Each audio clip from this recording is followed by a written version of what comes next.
Hello दोस्तों। आज हम पढ़ेंगे हिंदी साहित्य का इतिहास। इसकी पहली वीडियो में हमने पढ़ा था हिंदी भाषा का स्वरूप, जो बीए फर्स्ट ईयर में सबसे ज़्यादा पूछा जाता है। आज हम बीए फर्स्ट ईयर की दूसरी क्लास में आए हुए हैं, हिंदी साहित्य का इतिहास। तो आज हम जानेंगे हिंदी साहित्य के इतिहास में क्या क्या है। इतिहास में तिथियों के अतिरिक्त सब असत्य होता है। जो हमारा हिंदी साहित्य का इतिहास होता है उसमें तिथियों के अतिरिक्त सब असत्य होता है, जबकि साहित्य में केवल तिथियां ही गलत होती हैं और सब सत्य होता है। इतिहास विषय परक होता है। जो हमारा हिंदी साहित्य का इतिहास है वो विषय परक होता है और साहित्य आत्म परक होता है। ये हमारी इसमें भिन्नता बताई गई है। और फिर आगे बोला गया है, हिंदी साहित्य का इतिहास स्वरूप निरूपण आचार्य शुक्ल ने, जो आचार्य रामचंद्र शुक्ल ने अपने इतिहास में इन शब्दों में किया है।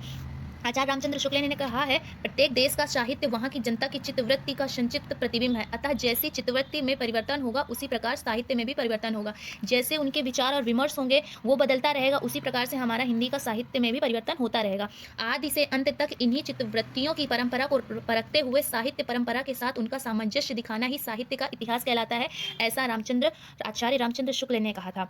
और फिर आगे श्री राजकिशोर त्रिपाठी ने साहित्य के इतिहास के उद्देश्य का इन शब्दों में उल्लेख किया है। साहित्य के माध्यम से समाज की अनुभूतियों को परखना तथा उनका साहित्य के साथ संबंध बतलाना ही साहित्य के इतिहास का उद्देश्य है, ऐसा श्री राजकिशोर त्रिपाठी जी ने कहा था।